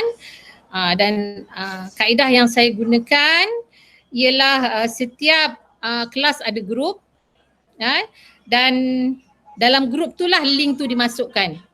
Dan kumpulan SLT dengan MLT saya ni akan berada di dalam grup-grup yang telah ditentukan ya. Setiap tingkatan ada dia punya pemantau, dan pemantau ni nanti akan masuk di dalam link tu untuk buat pemantauan dia dari segi kehadiran murid, dari segi PDP guru dan juga proses perjalanan PDPR. Kemudian isu ini saya nak sentuh pasal isu bebanan kerja yang hangat diperkatakan semasa tempoh PDPR ni, isu bebanan tugas murid yang diberi oleh guru. Ya, maksudnya cikgu suka bagi tugasan pada murid sampai sehingga menimbulkan aduan daripada parent terlampau banyak tugasan untuk anak mereka. Yang ini pun saya cuba kontrol ya, sebab proses PDPR yang kita laksanakan kita berdasarkan kepada kelas offline dan juga kelas online ya. Jadi kelas offline tu cikgu kena patuhilah ya, kalau buat offline cikgu kena bagi tugasan pada murid dan tugasan tu mesti disemak ya. Sebab kalau kita tak pantau, cikgu ni bagi je tugasan. Ya, tak tahu dia semak atau tidak. Yang itu yang menyebabkan rungutan di kalangan parent ya. Sebab tengok anak cikgu ni asyik bagi kerja je ke anak dia. Kelas Google Meet tak buat. Dia asyik buat offline aja. Bagi tugasan dalam Google Classroom. Kemudian tak disemak. Ya, sebab ialah cikgu bila dah bagi banyak tugasan satu, proses menyemak di Google Classroom tu bukan satu proses yang mudah ya. Kalau dalam satu kelas tu ada 30, dia terpaksa pula lah nak buat semakan 30 tugasan murid. Jadi memakan masa. Jadi itu sebabnya cara saya kontrol ialah dengan cara penyediaan sheet Excel sheet untuk ujian formatif. setiap minggu cikgu hanya buat satu ujian formatif, tak boleh lebih. Jadi maksudnya cikgu hanya bagi latihan satu lah pada pelajar ya, di samping melaksanakan pentaksiran PBD. Ujian tu boleh buat tapi dalam bentuk formatif. So markah tu cikgu boleh isi di dalam sheet Excel yang disediakan. Okay, saya pun boleh tengok, so saya nampak cikgu mana yang tak isi. Seminggu sekali je isi, dan tempoh tak 2 minggu sekali cikgu isi. So saya akan pantau lah cikgu mana yang tak isi. Ya, cukup 2 minggu. Macam sekarang ni kita dah buat PDPR 2 minggu. So esok last 2 minggu. So saya akan semak lah cikgu mana yang tak isi lagi markah ujian formatif. Jadi bermaksud cikgu tu tak menanda lagi lah ujian yang dibuat pada pelajar. Jadi itu satu cara lah, sebab kita pun nak kena jagalah juga image kita ya pada masyarakat di luar ya. Bila bagi latihan pada murid, tanggungjawab cikgu mesti menyemak latihan tersebut. Okay, kemudian pelaksanaan kelas online dan offline di dalam PDPR ni ya. Memang saya akan pastikan cikgu patuhi. Kalau online, buat kelas online. Sebab kemudian kalau cikgu nak buat offline, cikgu mesti minta kebenaran dengan pengetua dahulu. Beritahu sebab apa cikgu nak buat kelas offline. Kalau kata dia ada temu janji dengan doktor, tak apa, cikgu buatlah kelas offline ya. Okey. Jadi itu dia ya, antara perkara yang saya lakukan ya, untuk memaksimumkan kemudahan sumber yang ada di SAB ni bagi memastikan kemenjadian murid. Terima kasih Puan Hajah. Panjang ceritanya rupanya ya.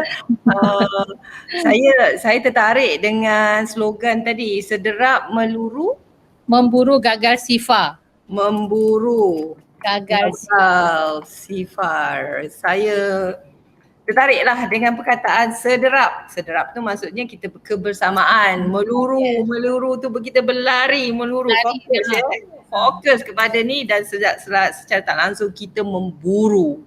Yang memburunya siapa ya? Adakah pelajar, adakah ibu bapa, adakah guru-guru ya? Agar gagal sifar. Itu slogan ya yang kita katakan memainkan peranan yang penting ya. Dan secara tak langsung refleks pada warga sekolahnya. Dan selain daripada itu juga ya, dalam melaksanakan program ataupun kita katakan amalan ya yang Puan Hajah mahu dan inginkan ya, agar pihak sekolah, warga sekolah itu bertindak ya. Dan secara tak langsung kita nampaklah emosi kita itu ataupun momentum warga sekolah itu dijaga ya, dan dalam masa yang sama Puan Pengetua pasti ya memberikan motivasi ya yang positif kepada guru-guru agar dapat mengejar dan memburu gagal sifar tadi. Jadi tuan-tuan dan perempuan ya yang saya hormati sekalian, apa yang dinyatakan oleh pemimpin sekolah kita tadi ya, telah menunjukkan bahawa Puan Hajah ini mempunyai visi dan perancangan ya, yang jitu mampu meletakkan sekolah ke satu tahap yang tinggi ya. Justru kepimpinan berprestasi tinggi amat diperlukan di peringkat KPM, JPN, PPD dan juga sekolah. Hasrat ini terkandung dalam anjakan kelima, tak silap saya PPPM ya Puan Hajah 2013 hingga 2025, bagi memastikan kepimpinan berprestasi tinggi ditempatkan di setiap sekolah. Jadi kita mengharapkan pengetua guru besar yang terpilih ya, yang berada di kerusi pengetua itu, guru besar itu dianggap sebagai pemimpin berprestasi tinggi.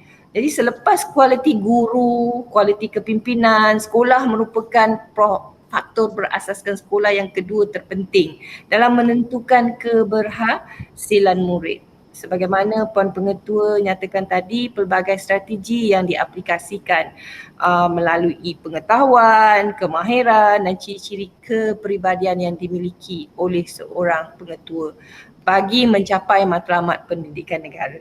Bagi saya, sebagai rakyat Malaysia sudah pasti mengharapkan semua pengetua itu dianugerahkan sebagai pemimpin berprestasi tinggi yang berani melakukan perubahan dan malah menyahut cabaran perubahan pandemik COVID-19 bagi memastikan sekolah berjalan seperti biasa. Apa yang berlaku hari ini satu cabaran yang sangat tinggi yang telah kita kata yang kita terima bukan sahaja di peringkat sekolah, malah di peringkat luar maksudnya ibu bapa. Kita tengok dengan PDPR yang dijalankan hari ini, kita rasakan bahawa kepanasan ataupun stres itu stressful itu bukan sahaja pada guru-guru, bukan sahaja pada murid-murid, malah ibu bapa memainkan peranan penting memastikan PDPR itu dilaksanakan. Soalan saya seterusnya kepada yang berusaha, Profesor Madya Dr. Faizal, apakah langkah-langkah utama pengetua dalam melaksanakan perubahan di sekolah? Adakah terdapat model yang boleh diketengahkan kepada pengetua bagi memastikan sekolah cemerlang dan gemilang pada situasi pada hari ini? Sebelum itu, saya ingin ingatkan sekarang ni dah jam 4.30 cepat betul berlalu masa ni. Saya tak tahu sama ada beberapa soalan yang cepu mas itu boleh diberikan kepada kedua-dua panel kita hari ini kerana tajuknya sangat-sangat panas dan sangat-sangat penting untuk dibincangkan dan dibicarakan dan untuk dikongsi bersama kepada rakyat Malaysia Sebenarnya kita mengharapkan webinar kita ini dapat ditonton oleh semua pihak, dan saya mohon maaf sekiranya masih ada gangguan internet maupun gangguan live yang kami gunakan Jadi saya harap yang tak dapat melihat dengan clear yang lebih jelas, tunggu melalui YouTube nanti selepas 1 hari selepas program ini berlangsung. Jadi dipersilakan Prof memberikan sedikit pencerahan berkaitan dengan soalan tadi. Terima kasih Dr. Zuraida. Okey, berkaitan nampak slide saya. Okey, berkaitan dengan penambahbaikan okey, kita ada khususnya lah negara maju ataupun negara barat telah memperkenalkan tak ada slide show.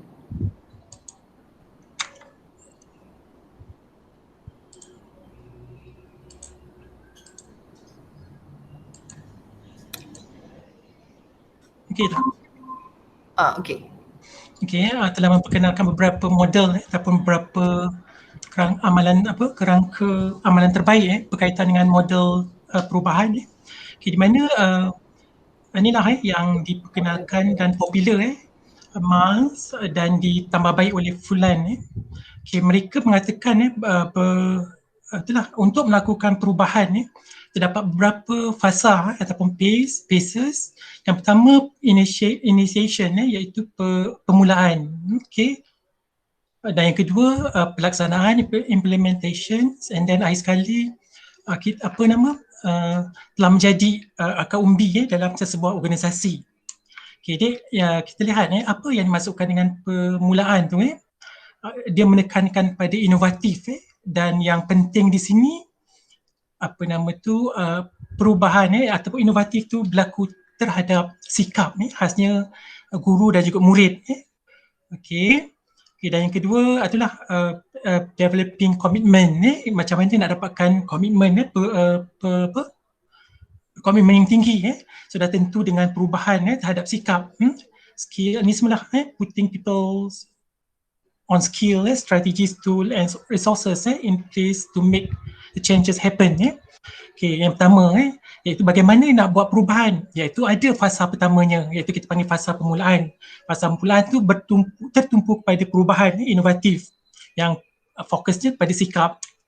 Yang kedua, pelaksanaan process that received the most attention. Maksudnya itulah proses inovasi tu telah berlaku, telah dijalankan, dilaksanakan. Jadi kita lihat macam mana dengan kajian saya nanti.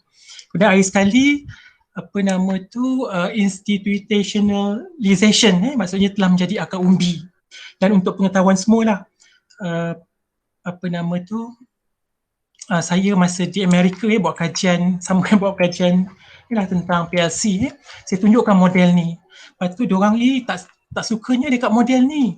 Cakap kenapa sebab yang ni istilah ni institutionalization ni lebih kepada peraturan di mana mereka kata kalau PLC mesti budaya. So dia suruh mereka saya ubah untuk fasa tertentu. Okay, saya perkenalkan kajian saya. Okay, ini kajian saya di mana saya buat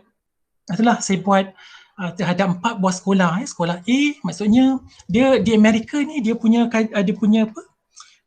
sistem pendidikan dia unik sikit di mana akhir kita pun ada mungkin setiap PPD di setiap daerah akhir tahun dia akan dia akan labeling sekolah tu, tapi adalah pro and con. Sekolah A ni sekolah yang bagus, dia akan labeling di website PPD. B ni biasa-biasa, C itulah lebih baik, B ni lebih baik pada C, dan D ni sekolah yang yang lemah. Di mana pengalaman saya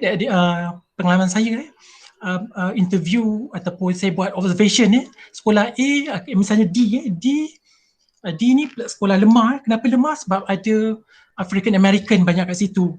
Sebab kalau persepsi orang Amerika kalau African American tu dia a bit behind lah dalam aspek education mungkin disebabkan sikap ataupun SAS. Jadi kalau yang D ni macam mana mereka buat PLC team, dia akan buat di sebuah hall, sebuah dewan besar, dan pengetua akan tunggu kat depan pintu. Saya cakap macam dekat Malaysia maksudnya ada kawanan kat situ maksudnya cikgu tak boleh lari sebab pengetua kat pintu hall yang besar himpunkan semua PLC teams tu. Kemudian saya pergi A ni sekolah yang paling bagus sekali Tommy, pengetua dia lelaki Tommy.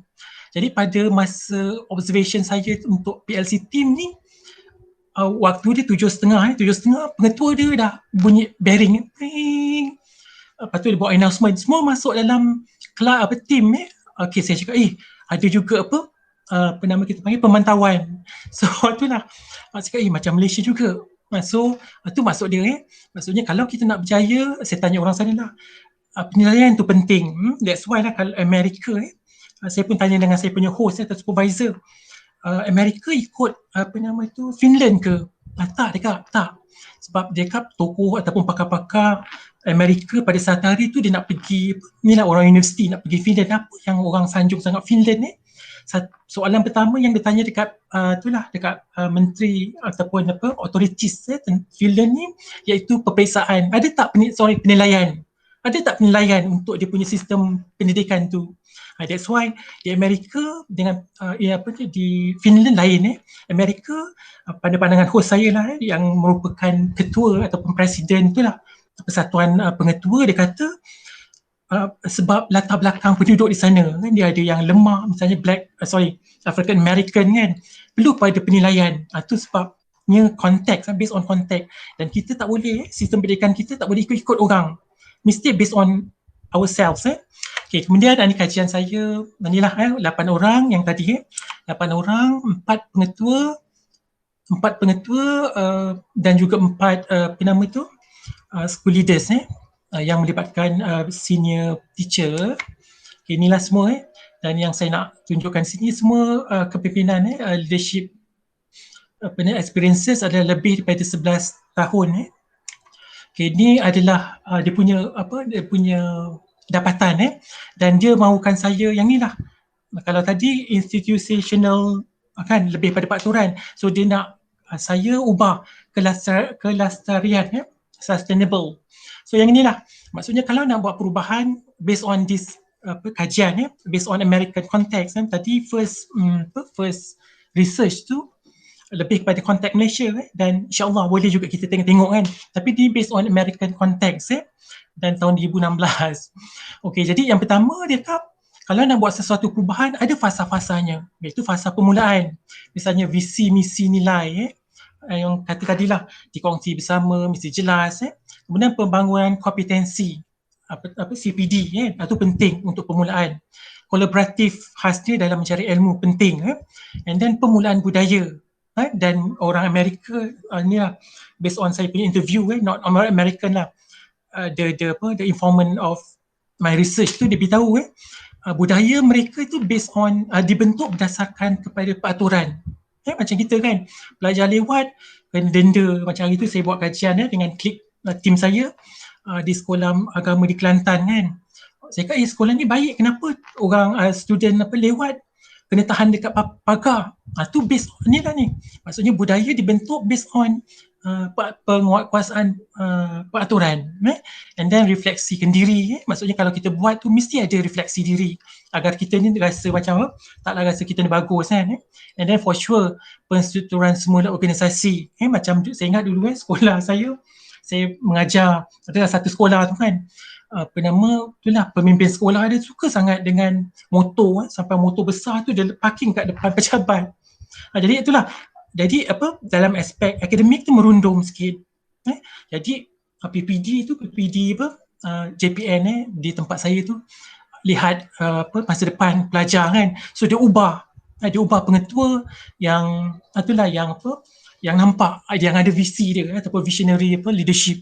Tu masuk penstrukturan semula organisasi penting so as kalau kita kat sekolah kita nak buat, itulah saya dengar rumah saya kan kadang pengetua baru ni nak ubah ni tak sebenarnya yang ini yang malas not malas lah, yang kurang rajin tu ubah struktur khasnya peringkat kepimpinan tu and then fasa kedua sokongan support pace masih lagi visi, misi dan nilai mesti jelas kemudian kepimpinan teragih maksudnya pengetua, nanti kita lihat macam mana pengetua ataupun guru besar boleh agihkan kuasa dia, orang yang macam mana jadi macam mana.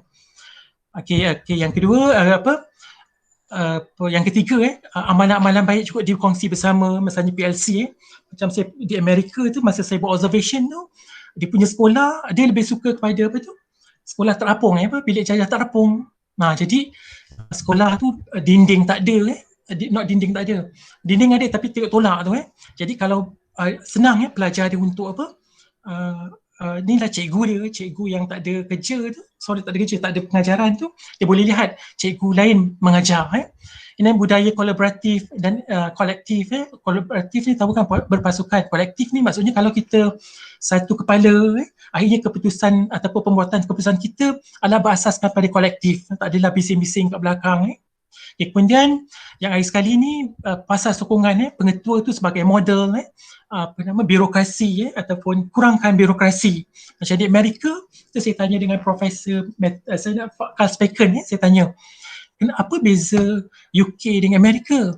Dekat UK ni mungkin dia punya pandangan UK ni ada Queen kan, jadi dia lebih itulah protokol kan.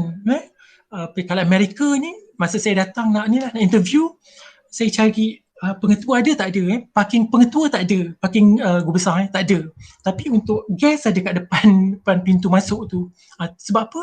Yang ni lah dia kurangkan birokrasi tu dan juga macam Puan Hajar beritahu tadi kan. Awal sekolah tu pengetua dah ada. Kadang pengetua tu sebab saya sekolah rendah, buat observation sekolah rendah, pengetua tu bawa tisu tak tahulah mungkin saya ada dia hypocrite ke mungkin tak Jadi dia bawa tisu. Ada pelajar tu, ada murid tu ingus kan dia pengetua tu hidung dia. Dan satu lagi istilah pemimpin sekolah macam kita ada headmaster kan, head tu lebih kepada macam kuasa kan head. Tapi Amerika sekolah rendah, sekolah menengah semua principal. Kemudian dari sudut kelas carian sustainable. Budaya tu penting. Maksudnya kesan daripada permulaan ni bentuk budaya. And then dah jadi budaya macam kajian saya, dan selalu saya ceritakan dengan apabila saya bagi talk kan. Misalnya sekolah agama kan. Contoh budaya lah kan, sekolah agama. Saya buat kajian kat sekolah SMKA kan. Waktu rehat je, ni lah masa saya nakal tu, waktu rehat je, pelajar ada berlari-lari kan pergi surau. So saya cakap dalam hati, ni mesti nak apa? Ni mesti nak tidur ni. Tengok mereka solat duha. Tu budaya sekolah. Misalnya lah SMKA. Kemudian budaya sekolah saya dulu ni bukan nak buka sekolah adalah kat Gunung Tahan masa saya tukar sekolah daripada Sarawak ke adalah satu tempat Gunung Tahan tu, guru besar masa tu saya sampai awal itulah GPK tak ada kan, guru besar tak ada, pengetua tak ada.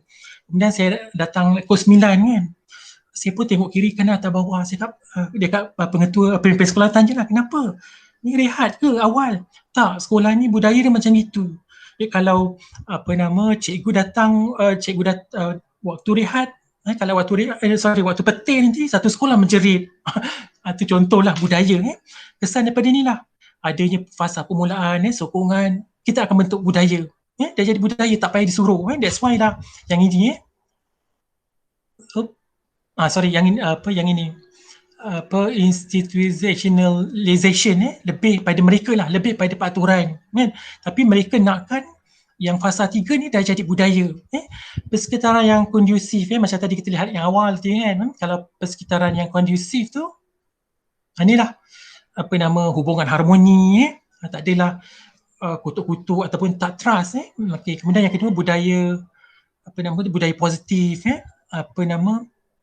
kemudahan, budaya ni peratur hubungan. Yang kedua ni lebih pada perundangan yang tak mencengkam. Okay, yang ketiga kemudahan fizikal, itu yang dimasukkan yang inilah pada mereka.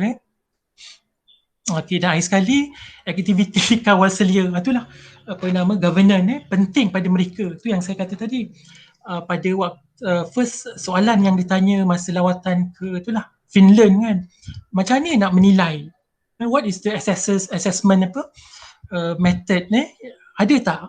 So di Amerika pun itulah fasa kelasiran dia mesti ada kawalan, tapi ni nampak macam tak elok kan. Itulah pemantauan ke apa untuk bahasa yang lebih mudah. Itu saja Dr. Zuraida. Okay, Prof. Saya tertarik dengan 3 fasa tadi 3 fasa tu seharusnya berlaku lah. Dan kita sebenarnya hari ni tak sangka dah hampir 2 jam dah mengajar dan Prof mungkin terdapat beberapa soalan yang tak dapat saya kemukakan kerana masa kita sangat mencemburui kita bertiga ni dan mungkin saya nak conclude sedikit lah daripada apa yang dibicarakan. Sebenarnya yang 3 tadi tu saya tertarik kerana setiap perubahan yang kita nak lakukan pasti bermula dengan permulaan, pencetusan dululah, selalunya pre-start. Lepas tu barulah kita start kan, baru kita bila ada rasa percaya kita mulalah melaksanakannya fasa kedua dan masa pelaksanaan inilah kita akan dapat hiccup Prof, kita akan terasa tertekan, dan masa ketika inilah daripada pemerhatian dan penyelidikan ketika inilah pengetua dan juga timnya harus menjaga momentum stres ni untuk bagaimana untuk menjadikan dia tadi institutionalization, iaitu kita katakan pembudayaan bagaimana kita boleh menjadikan dia amalan dan ia berlaku dengan sendirinya. Itulah cantiknya bila kita mendapat pemimpin yang memahami dari segi bukan saja dari segi amalan tetapi juga dari segi teori. Bila adanya gabungan ini, teori dan amalan saya rasa penaja setuju dengan apa yang dinyatakan oleh Prof bahawa bila kita ada kekuatan dari segi teori konsep, dia berjalan dengan lebih baik lagi. dan dia lebih kuat lagi ya. Dan bila kita tanya orang tanya kenapa Puan Hajah buat macam ni, Puan Hajah kata ni dia dan banyak yang kita tengok kejayaan pengetua-pengetua di peringkat kebangsaan ya di negara kita ni lah. Saya dapati bahawa mereka yang berjaya bukan saja mengamalkan tetapi juga mereka juga banyak membaca dan membuat kajian-kajian bagi memastikan sekolah mereka terus berjaya dan berjaya. Dia non-stop. Ya, saya tengok bila kita menjadi pengetua maupun guru ya, sentiasa mencarikan kejayaan ya untuk mendapatkan kecemerlangan yang tak henti-henti. Jadi saya ingin menarik perhatian peserta juga rakan-rakan kita yang mengikuti kita sepanjang 2 jam ini, hampir 2 jam ni dengan kata-kata Promodia Anantartuk ya. Apalah guna sekolah-sekolah didirikan kalau tak dapat mengajarkan yang mana benar dan yang mana tidak. Justru sekolah mesti menjadi tempat untuk memanusiakan manusia, mengajarkan benar dan salah dan mengetengahkan konsep pembelajaran melalui sifat ingin tahu. Kita perlu melatih anak-anak yang sentiasa ingin dan berani bertanyakan soalan. So hari ini kita memang melatih anak-anak kita ke arah ini. Pendidikan tidak seharusnya memenjarakan. Hari ini kita katakan sekolah penjara, Puan Hajah. Benarkah kita penjarakan anak-anak kita di sekolah? Tetapi kita membebaskan mereka, menjadikan sekolah itu sesuatu yang menyeronokkan. Kualiti pendidikan yang sebenar terletak kepada persoalan setakat mana kita telah berjaya membebaskan potensi dan kemenjadian anak-anak kita agar menjadi lebih daripada apa yang kita harapkan. Bagi memastikan perkara ini berlaku, sudah pasti pengetua amat penting dalam memastikan sekolah hari ini terarah kepada penetapan hala tuju pendidikan berteraskan nilai. Oleh itu saya ingin mengucapkan syabas dan tahniah kepada Puan Hajah sehingga hari ini 6 tahun bersama 3 sekolah yang berbeza. Dan insya-Allah saya mendoakan Puan Hajah terus gemilang terbilang menjadikan sekolah lebih luar biasa. Kerana pengetua dan guru-guru yang membina sekolah dengan kasih sayang, kegembiraan dan yang akhir sekali ialah saling menghormati. Ya, bagi saya 3 perkara ini sangat penting dan dia mempunyai saya tak buat kajian lagi Prof, bersama dengan Prof lagi tentang adakah ada korelasi disebabkan kasih sayang, kegembiraan dan saling menghormati itu menjadikan sebuah sekolah itu cemerlang, gemilang dan terbilang. Boleh kajian tu. Ya. Oleh itu pengetua yang berkesan dan cemerlang sudah pasti hari ini telah dapat menilai masa depan sekolah. Itu juga dibincangkan oleh Prof tadi dan juga Puan Pengetua tentang kita perlu ada data, kita tahu bagaimana macam mana kita dapat generate data sebagai informasi bagi mengetahui, bagi kita menetapkan keputusan dan menyusun tindakan kemenjadian sahsiah dan akademik murid-murid di sekolah. Dalam menyusun dan menetapkan keputusan dan tindakan apabila seseorang pengetua berupaya membuat jangkaan berdasarkan data dan maklumat. Seseorang pengetua sekolah itu akan terlibat dengan prinsip-prinsip kepimpinan yang telah dijelaskan seperti membuka lembaran baharu, mencabar proses, melakukan sesuatu dan mengupaya orang lain untuk bertindak. Yang itulah merupakan konklusi saya setelah saya mendengar 2 pembicara yang pakar dalam bidangnya, yang mengamalkannya di sekolah. Tidak lain tidak bukan Puan Hajah Zubidah ya. Terima kasih atas ada beberapa soalan sebenarnya telah dikemukakan oleh rakan-rakan di luar tetapi memandangkan masa yang tidak dapat kita berikan ruang lagi. Jadi kita akan menjawab masa ketika di Facebook nanti ya. Jutaan terima kasih kami ucapkan kepada semua pihak yang terlibat, terutama tuan-tuan dan puan-puan yang hadir pada petang ini bagi menjayakan webinar kita Bicara Pemimpin Pendidikan Siri 3. Setinggi-tinggi penghargaan diucapkan kepada Profesor Madya Dr. Zawawi Ismail, Dekan Fakulti Pendidikan Muslim Raya, dan Profesor Madya Dr. Muhammad Faizal Egadi selaku Ketua Jabatan Pengurusan Perancangan dan Dasar Pendidikan atas sokongan dan yang paling yang saya nyatakan yang berulang-ulang kali yang dinyatakan oleh Ketua Jabatan saya ini ialah trust ya, iaitu kita percaya ya, dan apabila kita percaya orang-orang bawahannya, orang yang bekerja untuk jabatan itu akan memberi sokongan dan akan jujur ya dalam menjalankan tugas dan meneruskan penganjuran webinar kita ini yang berfokuskan kepada #isu pendidikan perlu kupasan, #pendidikan kita hak bersama. Ini saya dan pihak Urustia ingin memohon maaf atas segala salah dan silap sepanjang mengendalikan majlis ilmu ini.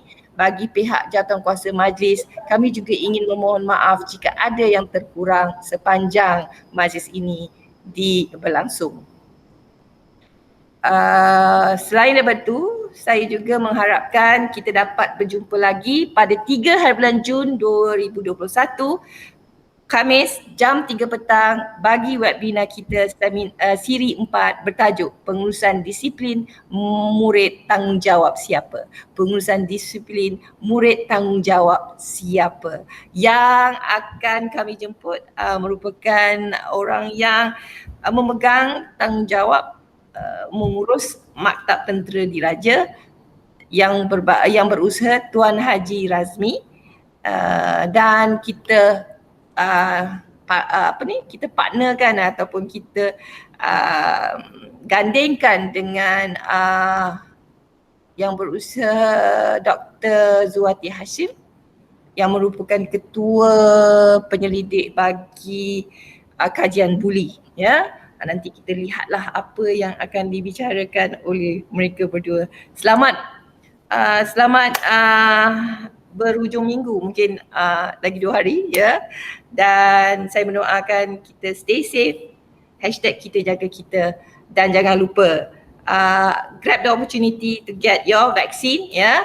Jangan kita lari daripada tanggungjawab kita untuk negara. Assalamualaikum warahmatullahi wabarakatuh dan salam sejahtera. Bye.